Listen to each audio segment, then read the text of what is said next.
shell of Gilgamesh. "I don't want to do this," Catabasis said flatly. His legs hung over the precipice of a towering Vex pillar on Nessus. Callus's pleasure barge whirred as engines fired to life in the distance. "A job every now and then's one thing." Catabasis thumbed the small royal jewel seated in his newly gifted imperial coin. He didn't know if this was an invitation one could refuse, and operating outside of the city's jurisdiction had become more and more lucrative in a time when consensus resources felt taxed beyond their limit. Without a hunter vanguard soliciting reports of his activities, it had become all too easy to slip away on illicit solo missions.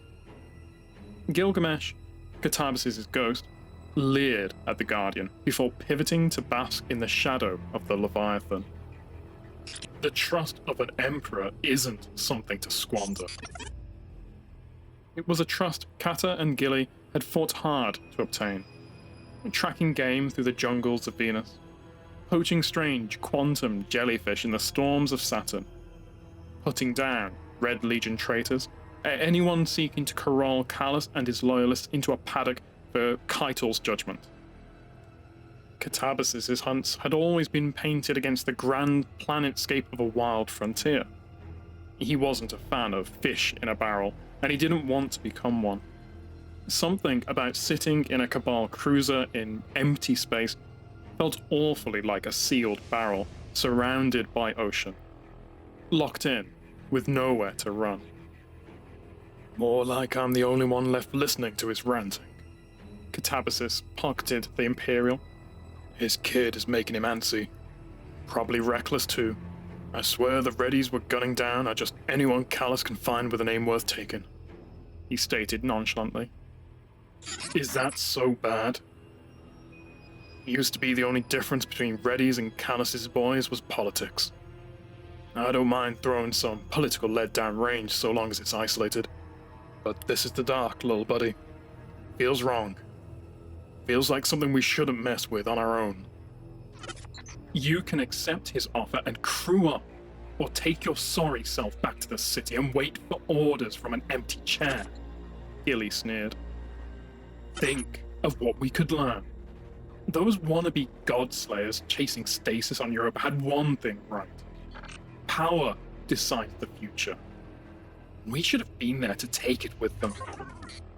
"Voyage to the Darkness isn't the story I was hoping to retire on," Catabasis chuckled before continuing. "Well, maybe it is. I've been tired lately." "The light is getting thinner, Catabasis. I can feel it, sharing space with something else we've yet to tap." Gilly swung round to face his guardian. "We need something to fall back on, friend. We've been around for a long time. We've always been taught to mind our step, stay in the sun, right?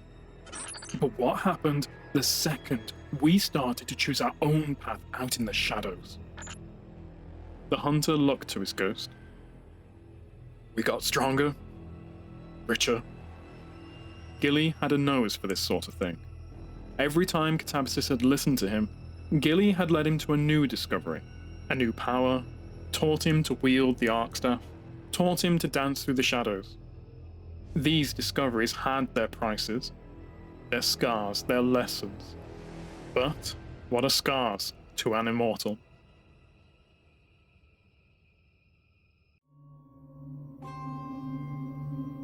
Captain's Log, Entry 1. Charon's Silhouette. This page is blighted with mold and the imprint of a memory. The words seep experience into your open mind. Through the eyes of Catabasis. A royal invitation got me as far as the inner reliquary. I enter the belly of the Leviathan, unattended. My eyes catch on the runs in Callus's crestfallen banners. His inner halls don't gleam. Reminds me of stories from the Golden Age. Polish the veneer and present them on a platter, but when you peel back the layers, it's just old. past, with Prime far behind. Ahead, a legionary in Loyalist Guild nods to me and swings open a door. A manufactured version of Callus stands tall on the other side. Its likeness mirrors the Tribute Hall's automaton, and many other status quo bots I'd spoken to him through.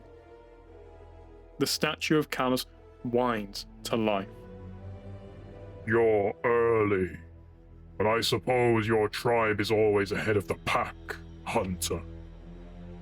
Should I have this room moved, that you may stroll the Leviathan's halls that much longer, and appreciate my hospitality? I'm not sure what he wants to hear. She's an impressive beast. I've come to take the job. I turn it like an offer. Uncomfortable silence. Come and see me, Catabasis. I have a gift for you. The statue points toward a domed chamber. Its curled walls sport every kind of trophy. Bones on hooks, taxidermy wrapped around terrified eyes and final moments. A clutch of councillors watches me as they take mechanical plates from 3 other identical statues of Callus surrounding them.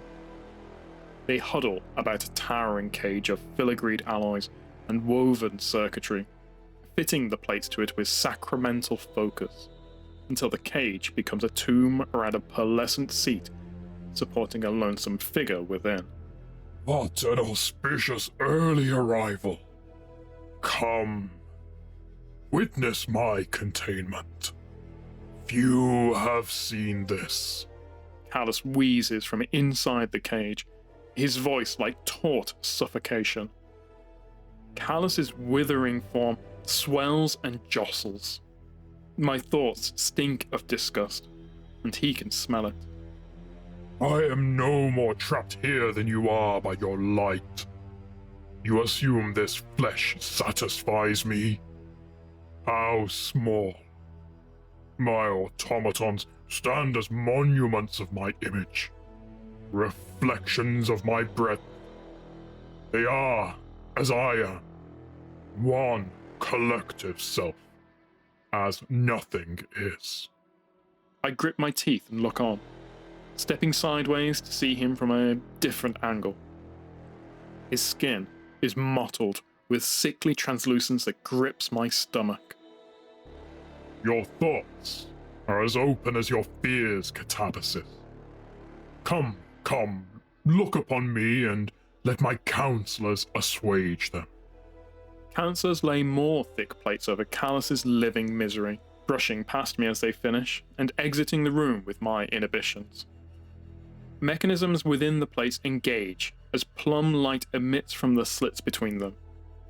Nacre runs smooth around the frame and into a throne-like cup of solid nobility. Beneath the throne, hoses bubble viscous royal wine into the sealed frame. Callus looks through me, eyes like clumped chalk, as the last councillor fastens a faceplate into position. Deep orbs illuminate the faceplate, like wild eyes in the open pitch of night. We are alone. What do you know of lies, Catabasis? I pick between the words. There are a lot of different kinds. And all of them are weakness. Alice's voice spills from the containment vessel and floods the room. Gods do not lie. Like me, they have neither the capacity nor the reason. True power cannot be threatened. It does not compel deception. And yet, I have been betrayed by one I thought to be the final divinity. Sounds like you got swindled. I quickly blunt the question with respect. Emperor? When the darkness found me adrift in the cosmos, rejected by a people I had made, I thought to have found a confidant. No, an idol. They promised to return to me to uplift me, that we may dance together among the stars and drink of their dying ecstasy till the end as one. But their chilling little fleet came and went. It was luscious, and so many tasted so much. Yet I am empty. Nothing. Trapped in this limbo of their lie. And gods don't lie, I proffer. Precisely.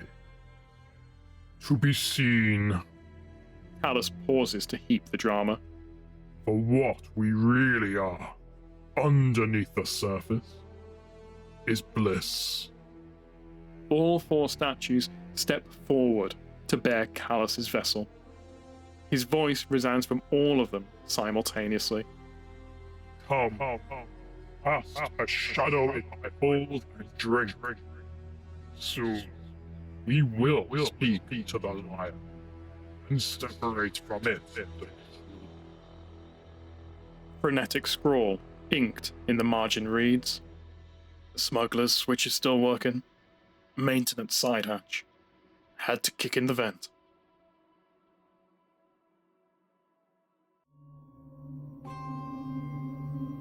Entry 2. Lust and Reappropriation, Part 1. This page is blighted with mold and the imprint of a memory. The words seep experience into your open mind through the eyes of catabasis.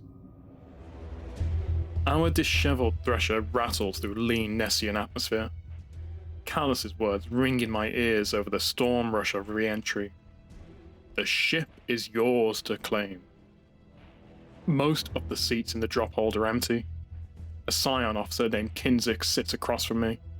Her eye hasn't left me since we boarded. To my right, a craggy Cabal Centurion, complete with demolition satchels and a projection rifle, adjusts the connectors on his pressure suit.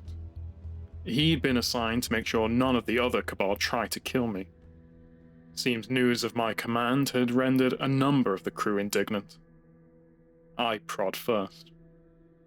I can't imagine hiding a ship from the Legion was easy on Nessus. To be honest, I'm surprised they haven't tried to storm the Leviathan.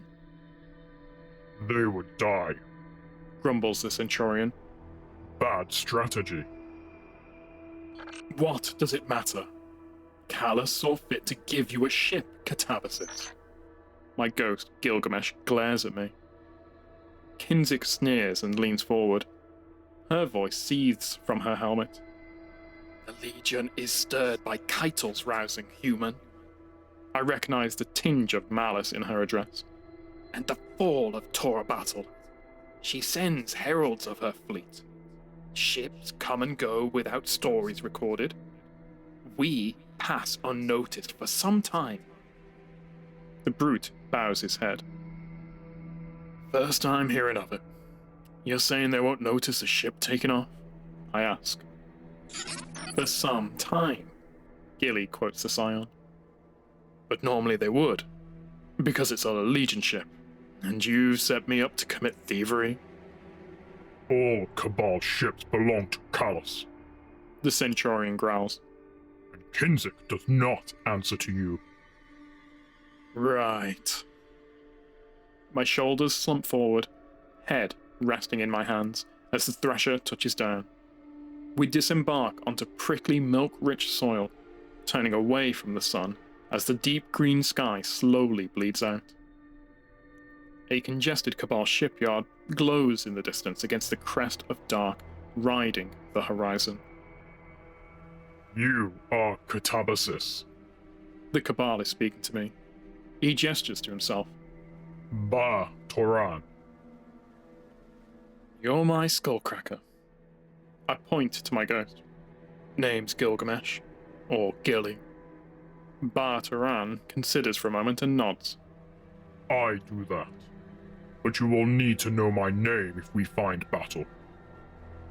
I'm not looking to have a shootout with an entire base. I think the plan is more a quiet reappropriation of goods, Bato. I do not like that. Gillies didn't take it first, but time wears you down. Gilly nods to Bato, who nods back with a grunt and begins walking. We follow him across the bluffs toward the yard, into flatland desolate and sunless gloom.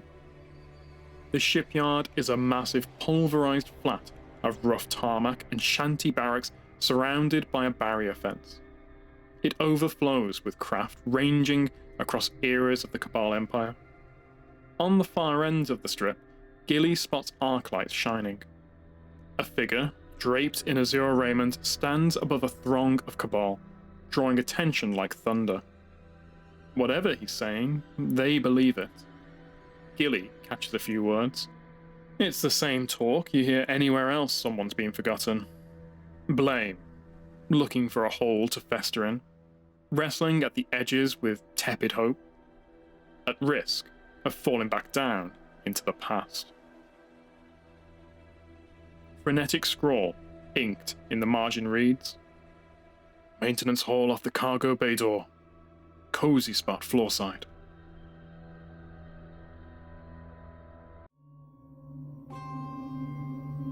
Entry 3. Lust and Reappropriation, Part 2. This page is blighted with mold, and the imprint of a memory.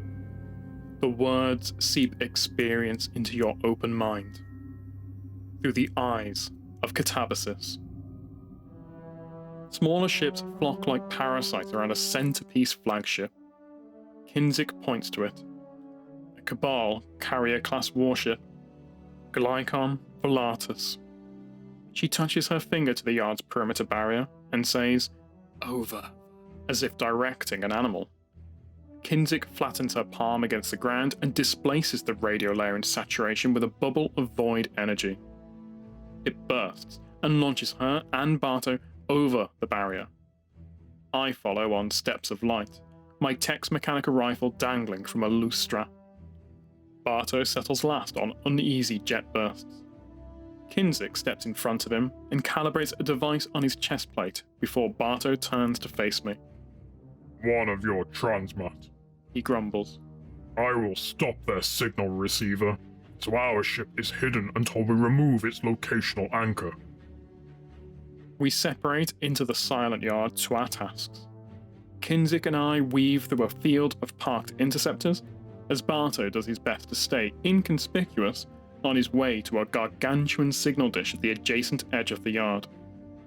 The daunting bow of the Glykon Volatus looms, obstructing the sky like a blooded wave rearing up to consume us. I duck behind the frontal landing gear while Kinzik opens a service chute to the command deck. I peek through the open hatch. Down the hall, a lone scion runs diagnostics on the bridge. I carefully crawl inside and slip the long rifle from my back. Shoot it. Guns allowed, Gil. He wasn't totally off kilter. One thought from that scion could alert the whole yard. Ignorance. The word ripples through my brain in Kinzik's seething voice. She will not. I didn't invite you in here, I thought. The ripple spreads. Yours is a mind unfocused and taxed. Chaos, where reason should lie. We need this ship, Healy whispers. He swings into my peripheral view. If you don't do something, that scion is going to have every Cabal in the sector on us. Kinzik surfaces from the hatch and kneels beside us. This is Yirik's ghost. She will not reveal us. She's Red Legion. Callus would see her executed. Scions fly many colors, but within the Cabal, we exist in Congress, moving toward our own future. She will recognize my contribution as I hers, Kinzik says, stepping forward. Gilly watches Kinzik approach the other scion. If this sours, don't give it the chance. His words cinch around my lungs. Short breaths of wary anticipation escape. I sight my long gun and wait. Yurik stiffens as she becomes aware of Kinzik. She turns. They bow their heads together, the two empathize and come to one understanding in silence. Whatever ambitions they have go further than this ship, This moment, this cabal. I hadn't thought that way since I last wore the veneer of a guardian. Sold a dream of an immortal city shielded by light, as if it could go on forever. Forever is just a hope folks don't live long enough to see crumble. Yurix looks to Gilly and me and to my rifle unthreatened. I feel her request for temperance and a tranquil reassurance of their cause. For a moment, I feel young. I stand. We warm the launch engines as Yurix slips away to join the throng and let us be. Barto materializes onto the bridge out of transmat and out of breath. He manages a few prideful words. Charges set. We will not be tracked. The Glykon breaks atmosphere as a colossal explosion rocks the shipyard and shutters through our hull. Flames spit across the distant yard below, spreading into a bonfire of heirlooms. Barto called it the spark that burns the path to fuel the future. Better than the other way around. Frenetic scrawl, inked in the margin reads, "Doors on the fritz. Been that way since we dove. Staying away from this one."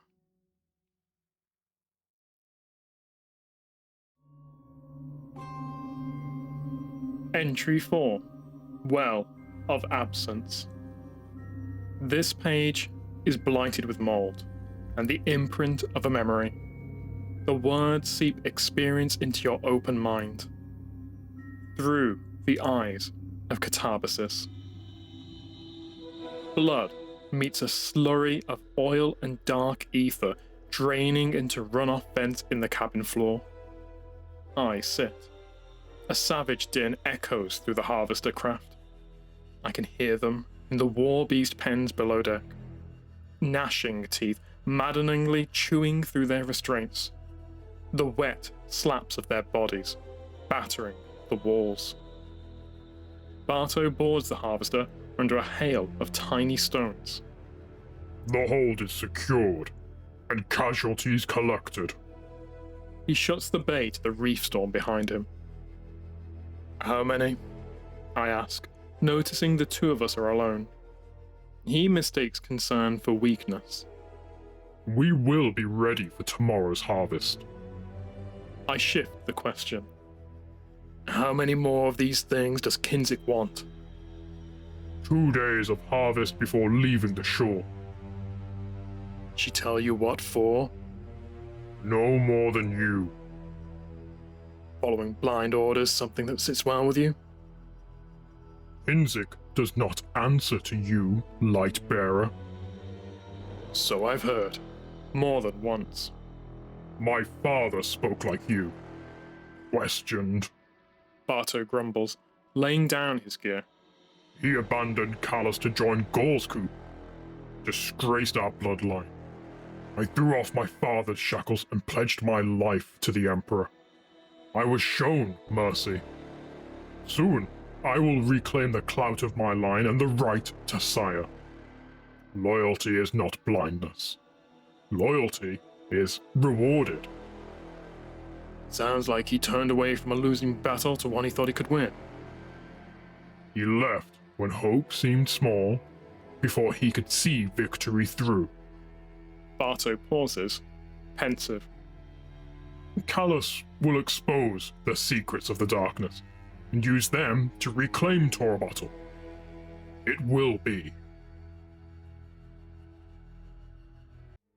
Kinzik blocks the entrance into her lab.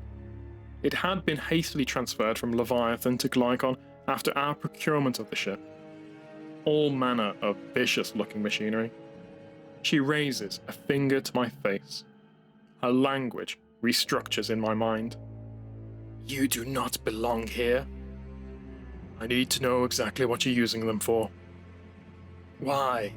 They are animals. Our beasts of burden. I ponder the ethics. They used to be something else. A deadened part buried and ignored. But such concern for a hunter. She meant to pin me to Cade. Ain't any different from defiling a corpse. You people honor your dead, don't you? I do not answer to you. Hinzik seethes into my mind. She brushes me away and moves to shut the door. Barto does. His soldiers do. Do you want me to politely ask the Scorn into confinement? Or do you want to be straight with me? She scowls at me. Where is your ghost? Anger maintenance? Come, Hinzik says, leading me inside the lab to a bundle of large vats adorned with all manners of pumps and wiring. This. She slides a viewing port open on the frontmost vat. Rabid, Scorn eyes lock with mine through the viewport. Dark fluid roils as the creature flails and fumes, muted shrieks into the liquid. Natural connection to darkness made stronger. Their minds linked like ours, but without barons. There is nothing to fill them. I watch it claw frantically against the vat wall until I hear the grating tone of bone-raw fingertips digging into the metal. A touch more violent than I'd expect from a mindless thing, I say. They subsist off the last thought imposed on them. Kill for Fikro, for the lost prince. But Hinzik presses her hand to the tank. She fixates her eye on the Scorn, and it mellows. Her words are strained. With effort, their psyche is a vessel through which many expressions can commune. She releases the Scorn, exhausted, and it drowns again, eyes shrieking terror. Too many for this one to inhabit. How does that help us? Callus will draw the darkness into them, and we will squeeze from them all they know. How? I insist. When we arrive at the anomaly, you will see. Frenetic scrawl inked in the margin reads, Fungus choked off the turbine maintenance deck. If you find a way in, throw the switch.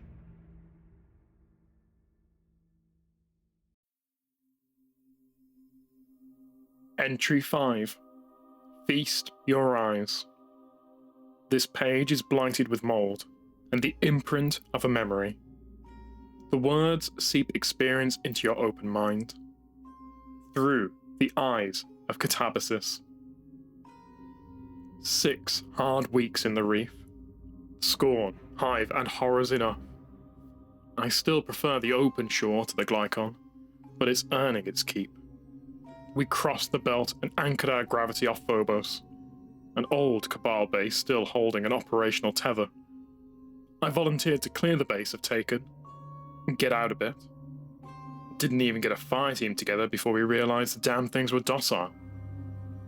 Against the anomaly, our little serpent ship was a worm, a speck, like a distant star you squish between your fingers. The bottomless pit where Mars used to be fills every starboard porthole. Crew stand in the viewing chamber for hours. Some get dragged out. The immensity of it, a planet-wide fathom of hissing dark, boundless, and us, planted on the edge of reason, it defies you. Callus docked with us yesterday, his scribe not but 2 steps behind him. Perused the stock, picked out the first one for what they're calling a communion. They brought something on board. Scorn haven't shut up since. Kinzik is getting it ready in the viewing chamber. Gilly's eyeing it too, looking through portals. I hear him at night, whispering. It's the same, all the way through. You were right, Catabasis. It's all just a cage, a prison, but so much bigger than we thought. What are we doing here? Frenetic scrawl, inked in the margin reads, You can rest midway above the turbine grinder. The noise covers your moments.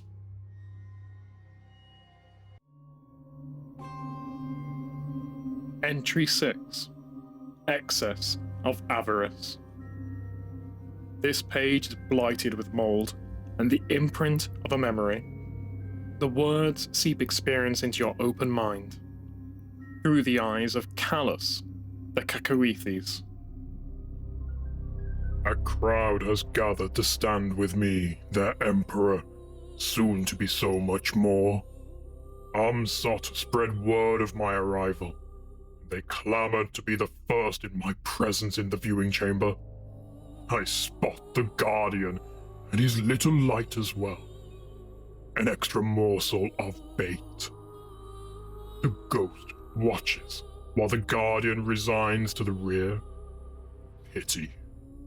All come to view the zenith of my labors. I am omnipresent. Every angle that can be seen is seen by my statues at every corner. My plated carriage monitors the crown for aberrations. It is adorned with gold from the castellum for my viewing. I paid many lives to pry it free from hive clutches, but it bent most agreeably. Its ability to bridge minds and bring them to submit. I see my tributes, scorn, gibbering nonsense in unison, lashed and plugged to the crown.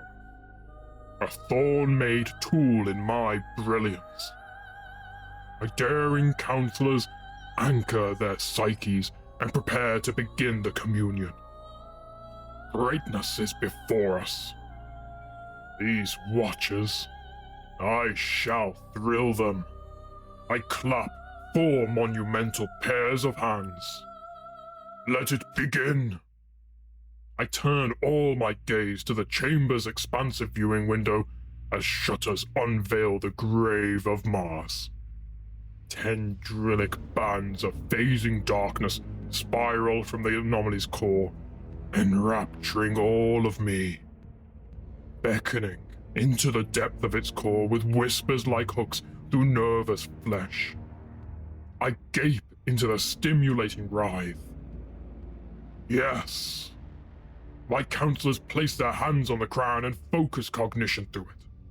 They pry open the scorn's collective synaptic pathways and sew them into the fabric of the anomaly's mimetic sphere. The Glycon strains against the pull. Velocity surges forward to the anomaly. The surrounding reality tears away. We hold, suspended before the writhe. It fills all sight. Nothing, just beyond the bend. Time ceases, and the cosmos arcs to accommodate my will. Now, delight in me. I emulated all of me in your image, stretched my mind to live through so many.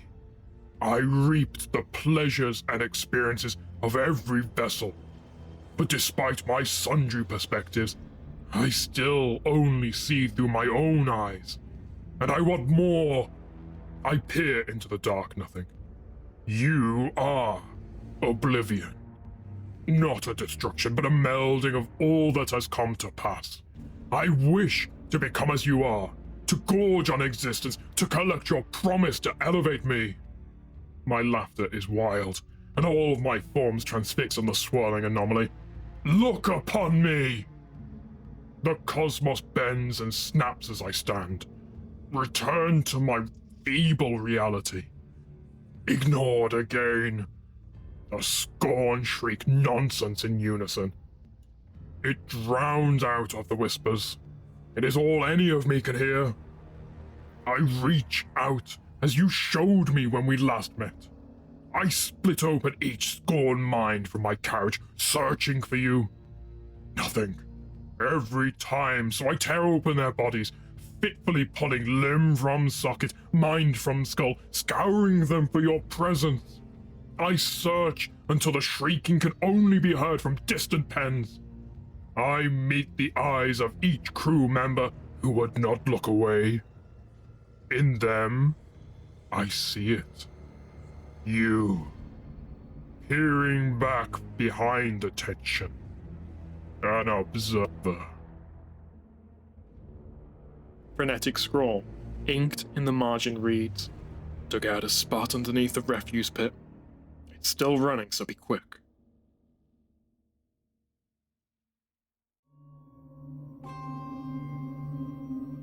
Entry 7. Aya. This page is blighted with mold and the imprint of a memory. The words seep experience into your open mind. Through the eyes of catabasis. Restless sleep, plagued by the nightmare. I am in the streets when the sirens start. I lay watching the traveller for a long time. Disbelief. The gap in thought of a semi-automatic mind. Red Legion sweeps. I see their harrowing fusillades tear annihilation through the tower. Everyone is standing, but me. Debris falling. I am separated. I reach for Gilgamesh and he is gone.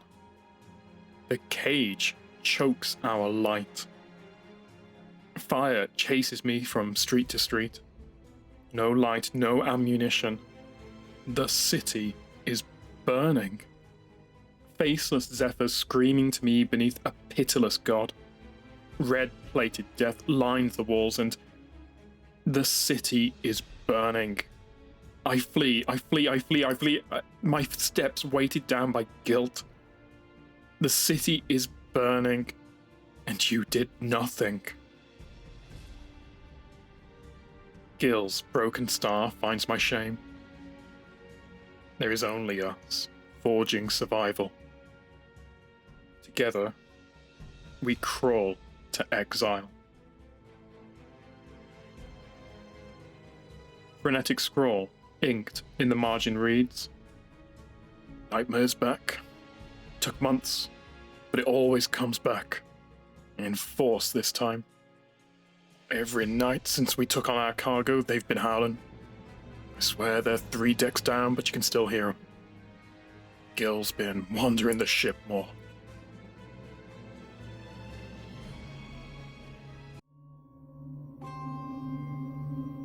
Entry 8. Acheron's Wall. This page is blighted with mold and the imprint of a memory. The words seep experience into your open mind. Through the eyes of catabasis. Callus's tomb carriage overlooks the viewing chamber once again. All his forms stand around a garish mass of metal and apprehension. The crown, as he called it. Fewer crew members attend this communion after so many failed attempts.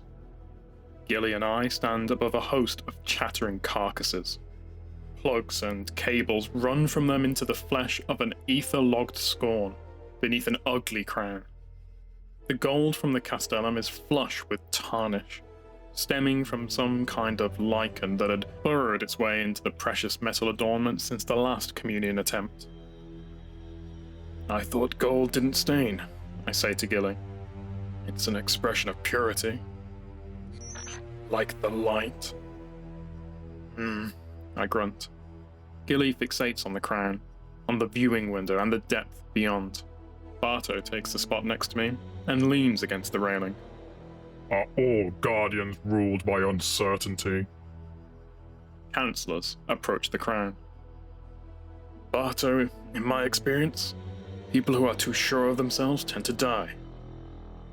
The councillors place their hands to the crown, and suddenly, I am greatly aware of this room's stillness. Our tilt.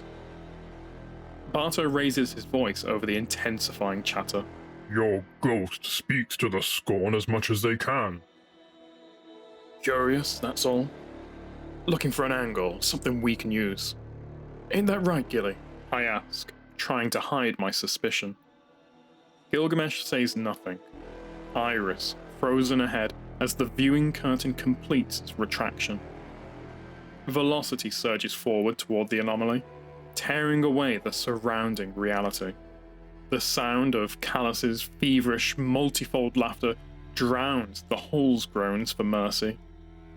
It's different this time. Not a passage. It's a wall. We crash hard, but not all at once. It's a steady, tumbling impact. Always down. The cosmic bands bend around us and shudder as they're drawn into thin, bright needles of diminishing relevance. Peripheral obliteration mainlined and burnt through. The space between each needle of light expands until it is. The transition is like a reluctant membrane, a depth of souls frozen over and wailing. The ice grinds against itself at the ecliptic barrier between form and expression. We cross, sunless, adrift on empty currents with no direction. Where's the Emperor? Frenetic scrawl, inked in the margin reads, "They keep an offshoot of the hangar locked, if no one's using it."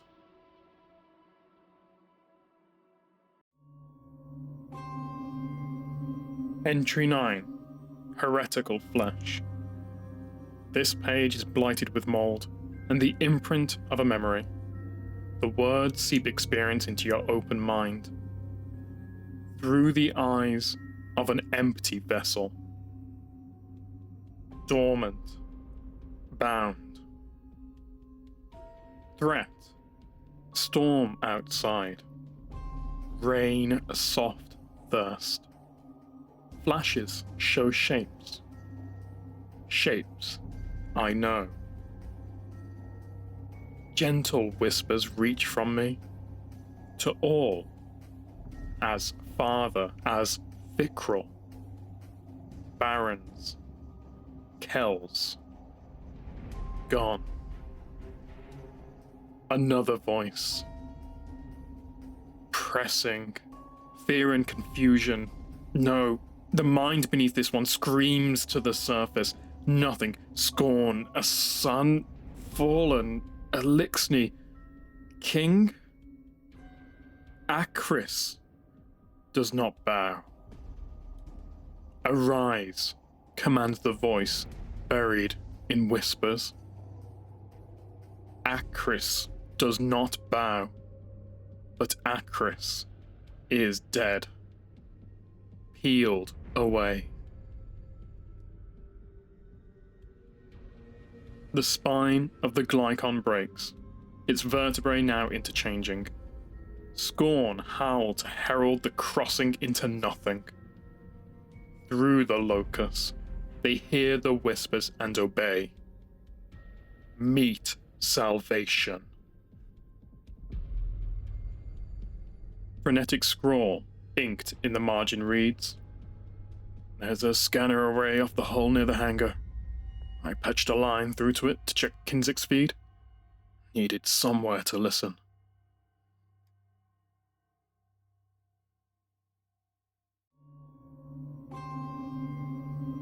Entry 10.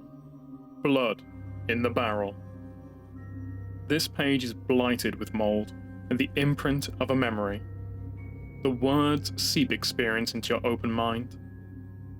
Through the eyes of Catabasis. Weeks bleed away. Where is your ghost?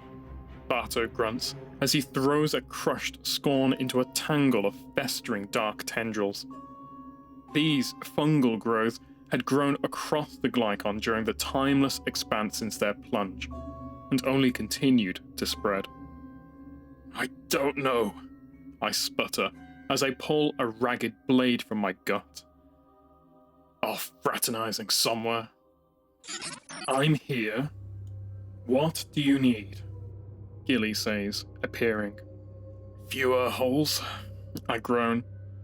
Barto looks to the three scorn that had ambushed us, now returned to the grave. The rest will feel their death. How much farther? Assuming the ship hasn't shifted again. Not far once this one gets up. Gilly gestures to me.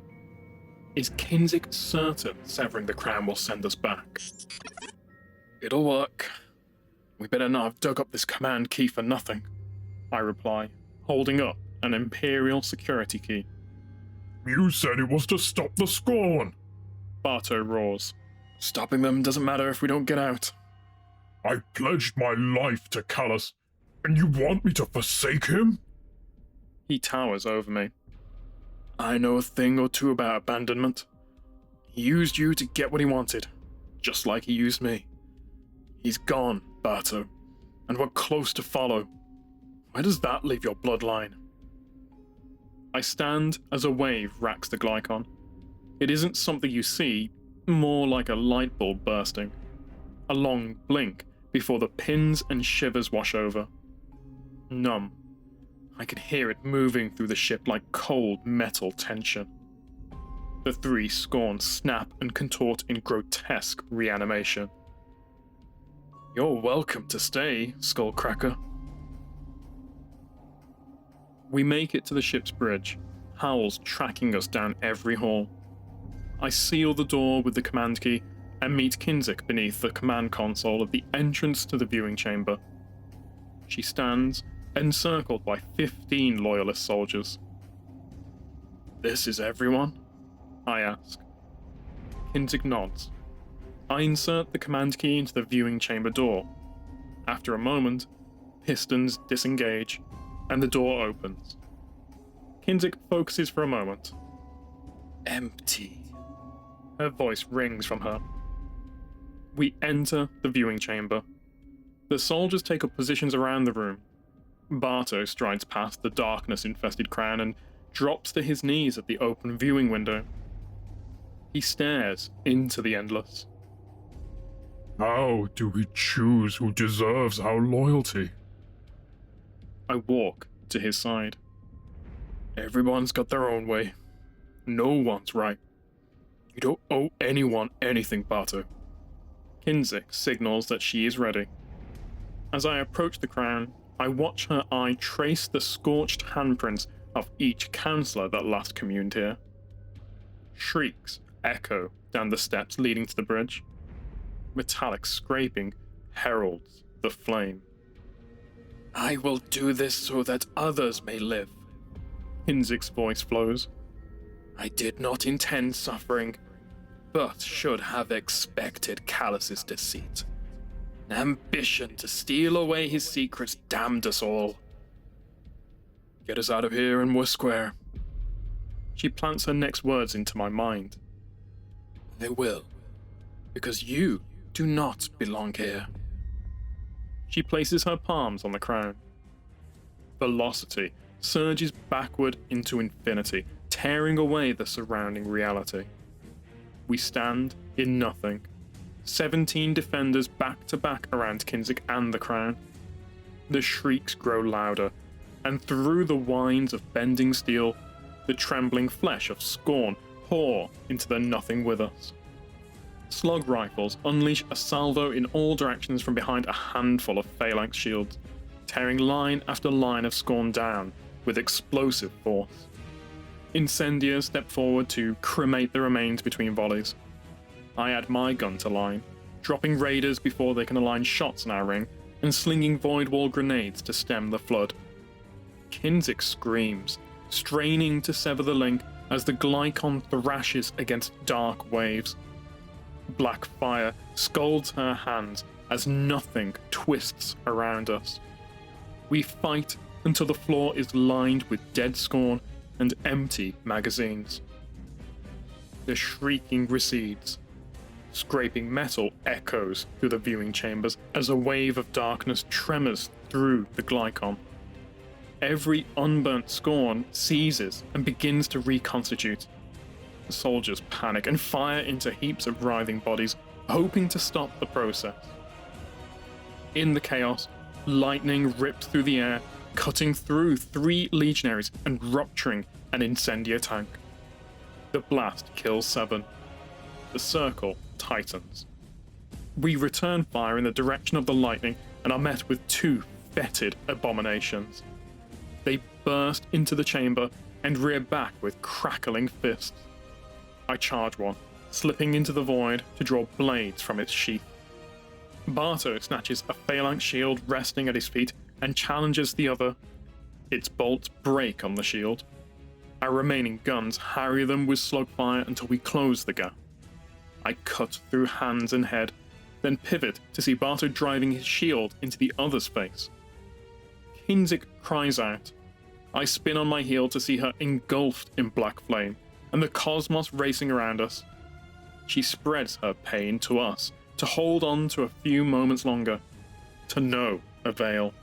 I look back to Barto, deeper past him in the nothing, to the hulking silhouette dragging a flaming censer, and I know this is where we die. Frenetic scrawl inked in the margin reads, cut out a hideaway under the knife, stowed some lab tech nearby.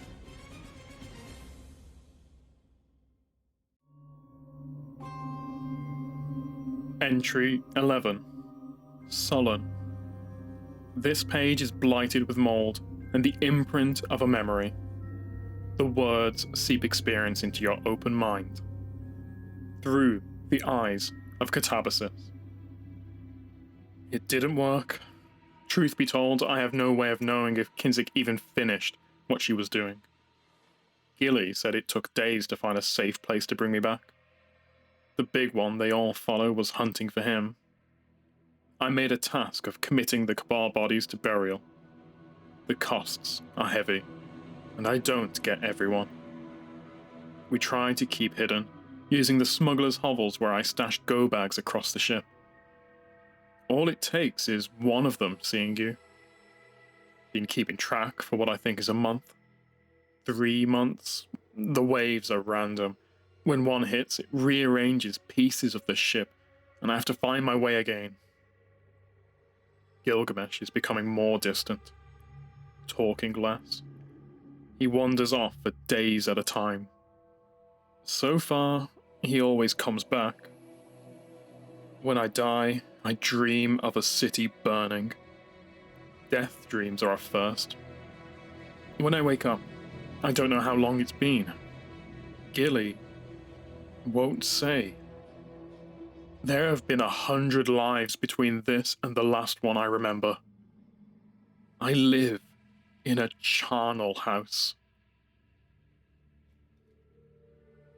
I'm alive and old. Get up. Gilly's voice is thin. Why? There's nothing to do but starve. Giving up again? You'd rather I just left you here? I roll myself to face him. I'm not giving up. Just take my light and hold it until there's a way out. You know, I used to think we were the way out. Us. Together. We're just stuck in another cycle. There's nothing to eat, Gil. You don't feel that emptiness chewing at you. Promise me you'll leave me be until we're out. Gilgamesh looks at me for a long time without speaking. I close my eyes. I promise. Frenetic scrawl, inked in the margin reads, maze of vents. It's somewhere in there. That fungus crap keeps blocking my path.